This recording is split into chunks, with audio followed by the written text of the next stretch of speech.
नमस्कार विद्यार्थी मित्रांनो, आपण इयत्ता 10वी सेबी माध्यम यासाठी गणित भाग 2 मधलं first chapter that is similarity हे स्टार्ट केलेलं आहे।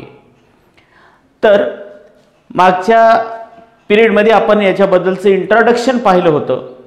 त्यामध्ये सांगितलं होतं आपण रेशो आणि प्रपोर्शनची एक कन्सेप्ट सांगितली होती आणि त्याच्यानंतर ट्रायंगलच्या एरियाचा फॉर्म्युला सांगितला होता। तो अतिशय लहान व्हिडिओ आहे, आपण जर पाहिला नसेल तर अगोदर तो पाहावा आणि नंतर हे व्हिडिओ पूर्णपणे पाहायचा। ठीक आहे, तर यामध्ये आपण आज स्टार्ट करणार आहोत chapter similarity. So the first point in this chapter is ratio of area of two triangle. What is the ratio of area of two triangle, any two triangle, कुठल्याही दोन ट्रायंगलच्या एरियाचा रेशो कसा असतो ही प्रॉपर्टी आपल्याला अभ्यासायची आहे। So here there are in this figure there are two triangle. In triangle ABC segment AD is height and BC is base. Similarly, in triangle PQR, PS is height and QR is base. Okay, now you know that to find out the area of any triangle you have the formula that is 1/2 into base into height. तर आपल्याला base आणि height माहित आहे प्रत्येक ट्रायंगलची, मग त्यामुळे प्रत्येकाचा area आपल्याला फाइंड आउट करता येईल आणि प्रत्येकाचा एरिया फाइंड आउट केला म्हणजे त्यांचं रेशो आपल्याला घेता येईल आणि तो रेशो काय येतो ते पाहता येईल। मग स्टार्टिंगला area of triangle ABC is equal to, आपण एरिया काढत आहोत कारण एरियाचा रेशो घ्यायचा आहे। Area of triangle ABC is equal to 1/2 base, base is BC which is given and AD is its height. This is according to our formula. After that, area of triangle PQR is equal to 1/2 base is QR and height is PS. Now this is again area of second triangle. So now we have to take the ratio of these two area.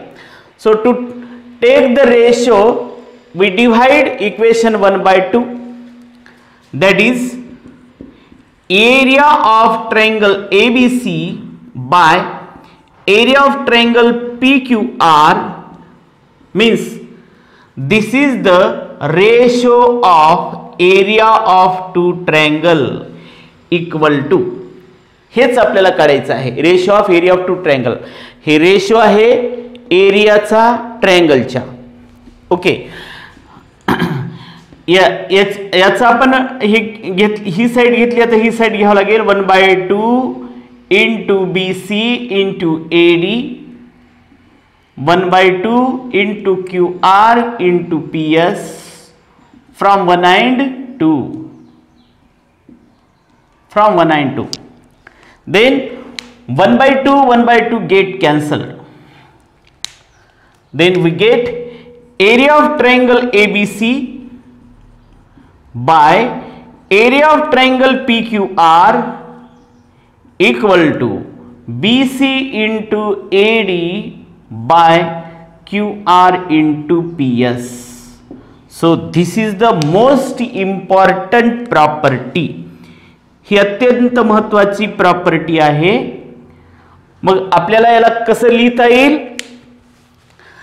काय मिळालं याचं, therefore the ratio of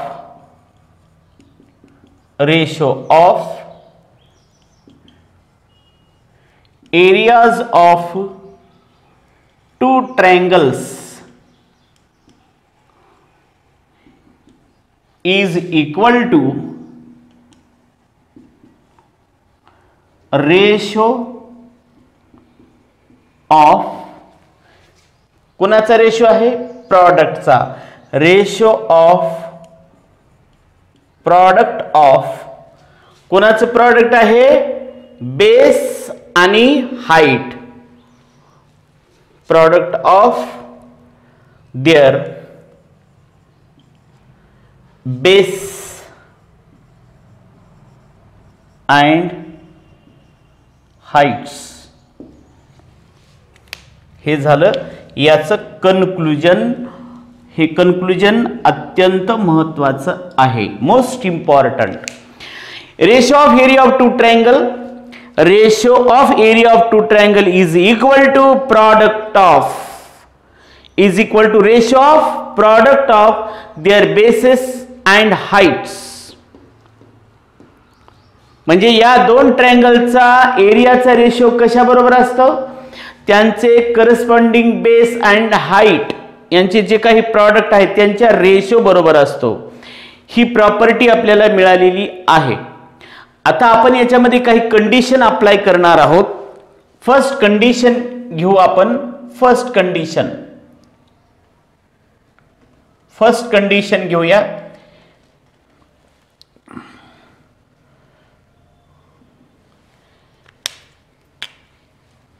If the height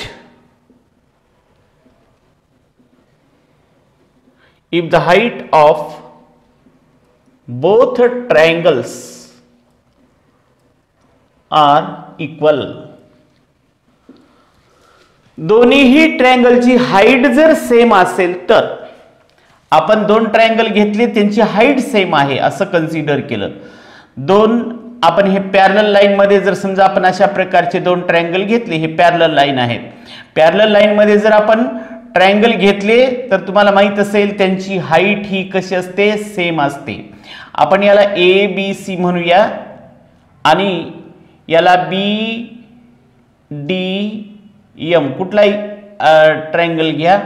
त्याच्यानंतर ही height आहे A P आणि ही height आहे D Q. आता तुम्हाला माहित असेल हे ए पी आणि D Q is the perpendicular distance between this two parallel line. So this AP is equal to DQ because it is given. This is the height of both triangles are equal. He equal आपण काढलेली आहे. यावेळेस यांच्या एरियाचं जे ratio आहे एरियांचा तो काय येतो ते बघा. Therefore in this case area of triangle ABC divided by area of triangle BDM is equal to, हे तर सेम आहे, आपण लिहूया base into height BC into AP and the base of this triangle is BM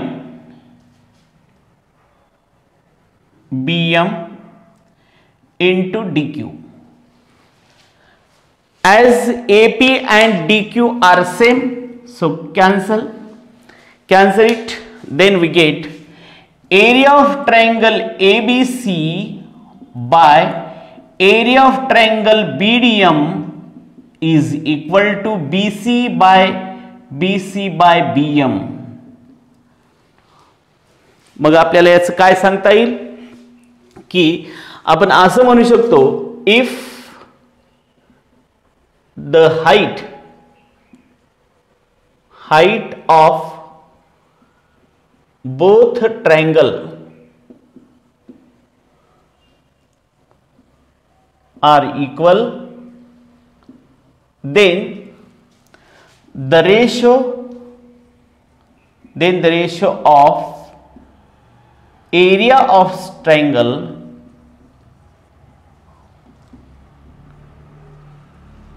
is equal to the ratio of their corresponding base. If the height of both triangles are equal, height equal आहे, then the ratio of area of triangle अशा असताना त्यांच्या एरियाचा ratio कशा बरोबर असतो, is equal to the ratio of their corresponding base. त्यांच्या बेसच्या ratio, corresponding जे बेस आहेत त्यांचे अनुक्रमे BC and BM are the bases of given two triangle. हे आपल्याला या ठिकाणी सांगता येईल. इन जनरल आपण असं लिहू शकतो, जसं याला लिहिता येतं आपल्याला, हे ट्रायंगल 1 आहे, A1 म्हणू आपण त्याला. A1 by A2 is equal to B1 into H1 divided by B2 into H2. हे जसं आपल्याला जनरली लिहिता येतं. A1 is the area of first triangle, B1 is the base of first triangle, H1 is the height of first triangle. Same way, A2 is the area of second triangle, B2 is the base of second triangle, H2 is the height of second triangle. So, in general, this can be written as A1 by A2 is equal to B1 by B2. कारण या ठिकाणी काय आहे, height same आहे. Height जर same असेल तर त्या दोन ट्रायंगलचा एरियाचा रेशो हा त्यांच्या बेसेसच्या रेशो इतका असतो. ही झाली first condition. Then second condition. आता हाईट घेतला, आता हे घ्या, बेस घ्या. कंडिशन सेकंड, इफ द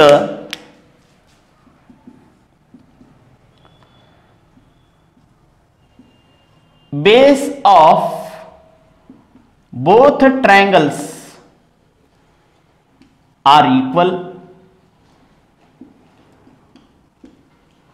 आपण बेस सेम असणारे दोन ट्रायंगल जर काढले, हा एक ट्रायंगल घेतला, परत हा दुसरा ट्रायंगल घेतला, दोन्ही ट्रायंगलचा बेस हा सेम आहे.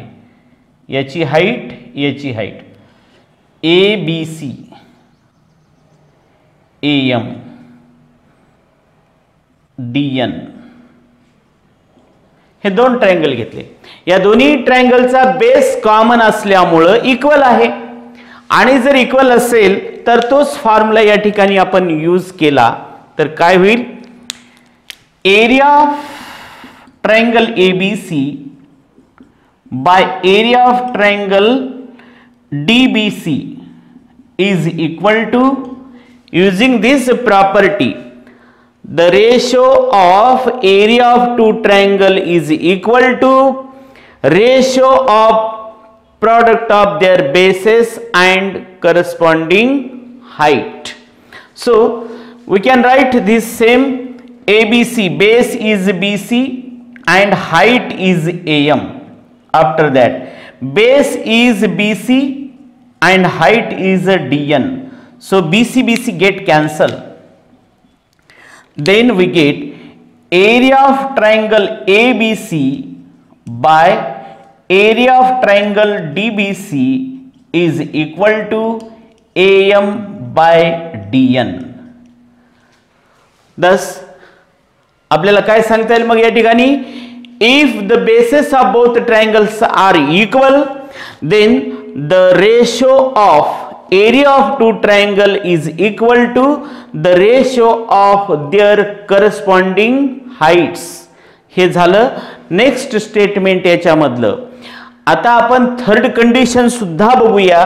ती थर्ड कंडिशन याला जनरली कसं लिहिता येतं मग, याच्यासारखं A1 by A2 is equal to H1 by H2. हे झालं जनरल मॅथमॅटिकल स्टेटमेंट. ही कंडिशन अप्लाय केल्याच्या नंतरच आता आपण थर्ड कंडिशन याच्यामधली विचारात घेऊया. Third condition, condition 3. म्हणजे कंडिशन 3 मध्ये if both base and heights are equal, base आणि हाईट दोन्हीही इक्वल असेल, सुरुवातीला आपण बेस इक्वल आहे असं, हाईट इक्वल आहे सांगितलं, नंतर बेस इक्वल आहे सांगितलं, आता आपण दोन्हीही इक्वल आहेत असं समजलं. या ट्रायंगलची हाईट त्या ट्रायंगलची हाईट इक्वल, या ट्रायंगलचा बेस त्या ट्रायंगलचा बेस इक्वल, हे दोन्हीही इक्वल आहेत असं समजलं. तर त्यावेळेस काय होईल, इथं आपण हाईट सेम असल्यामुळे हाईट कॅन्सल झालं, इथं बेस सेम असल्यामुळे बेस कॅन्सल झालं. दोन्हीही सेम असतील तर दोन्हीही कॅन्सल होतील. म्हणजे फक्त आपल्याला असं मिळेल, या ठिकाणी काय मिळेल, a1 by a2 is equal to, सर्व कॅन्सल झाल्यानं 1 by 1, that is a1 is to a2 is equal to 1 is to 1, that means a1 is equal to a2. Most important conclusion आहे हे. जर बेस आणि हाईट, याचा base त्याचा base, याची height त्याची हाईट हे दोन्हीही इक्वल असतील तर त्यावेळेस त्यांचं जे काही एरिया, जे रेशो आहे एरियांचा तो 1:1 असतो, आणि 1:1 असतो म्हणजेच त्यांचं क्षेत्रफळ म्हणजेच त्यांचा एरिया हा कसा पाहिजे, सेम पाहिजे, सेम. आणि असायलाही पाहिजे, कारण ट्रायंगलचा एरिया फाइंड आउट करण्याचं जे काही फॉर्म्युला आहे 1/2 बेस इंटू हाईट तेच आहे. मग बेसही सेम आहे, हाईटही सेम आहे, एरिया सेमच येणार, आणि एरिया सेम असल्यामुळे हे पूर्णपणे कॅन्सल झालं. 1/1 म्हणजे 1:1 असा यांचा हा रेशो येत असतो. तर हे 3 प्रॉपर्टी अत्यंत इम्पॉर्टंट आहेत. तर पहिलं आपला याचं कन्क्लुजन लक्षात ठेवा, ratio of area of two triangle is equal to the ratio of product of their bases and corresponding heights. हे फर्स्ट, कुठल्याही दोन ट्रायंगलच्या एरियाचा रेशो हा कसा असतो, is equal to the ratio of कुणाचा रेशो, रेशो ऑफ प्रोडक्टचा, कुणाच्या प्रोडक्टचा, product of their bases and heights, bases and heights. Okay. आणि जर बेस इक्वल असेल तर अशा ट्रायंगलच्या एरियाचा रेशो हाईटच्या रेशो एवढा असतो, आणि हाईट सेम असेल तर अशा ट्रायंगलच्या एरियाचा रेशो बेसच्या रेशो एवढा असतो. दोन्हीही सेम असेल तर अशा ट्रायंगलचा रेशो 1:1 येतो. हे अत्यंत इम्पॉर्टंट प्रॉपर्टी आहेत, लक्षात ठेवा.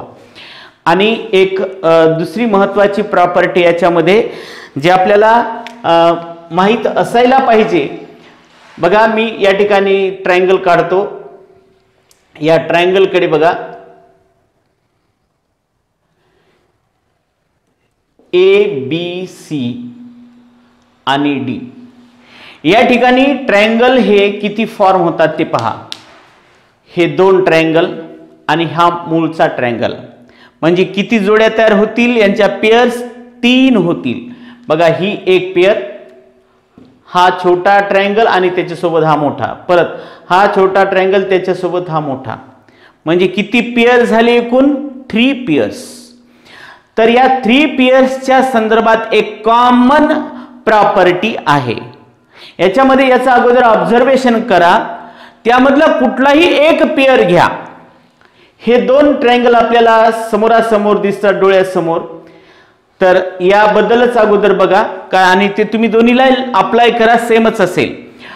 या 2 ट्रायंगलच्या बाबतीत जर पाहिलं तर 2 बाबी आपण या ठिकाणी बघायचं. एक म्हणजे याचा व्हर्टेक्स आणि दुसरं म्हणजे त्यांचा बेस. लक्षात येते का बघा. हे ट्रायंगल आपण आपल्या सोयीसाठी याला फर्स्ट ट्रायंगल, याला सेकंड ट्रायंगल म्हणूया. या 2 ट्रायंगल मध्ये या 2 ट्रायंगलचा ए हा व्हर्टेक्स हा कॉमन आहे. त्याच्यानंतर ह्याच 2 ट्रायंगलचा बेस हा कोलिनियर आहे. जेव्हा अशा प्रकारचं दिसून येतं, हे 2 प्रॉपर्टी म्हणजे हे 2 अशा प्रकारच्या बाबी निदर्शनास येतात. when the vertex of two triangle, one vertex of two triangle is common and their bases are collinear, at that time the height of such two triangle or more than two triangles is same. Height कशी असते यांची same असते. आता मग याची height आणि याची height ही कशी असेल सेम. एवढंच नाही, जे आपण 3 पेअर्स सांगितले होते ट्रायंगलचे त्या तिन्ही पेअर्स साठी हाईट ही सेम असते, कारण तिन्ही पेअरला हीच प्रॉपर्टी लागू होते, अप्लाय करता येतं. अशा तिन्ही पेअर मध्ये तुम्हाला दिसून येईल कुठल्याही 3 पेअर पैकी कुठलेही ट्रायंगल घ्या. मी पेअर सांगितले तुम्हाला, हे एक पेअर झालं.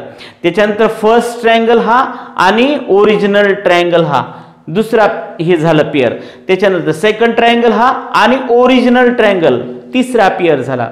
तर या तिन्ही पेअर साठी एकच प्रॉपर्टी आपल्याला दिसून येते, ती म्हणजे त्या 2 ट्रायंगल मध्ये एक व्हर्टेक्स हा कॉमन आहे आणि त्यांचा बेस हा कोलिनियर आहे.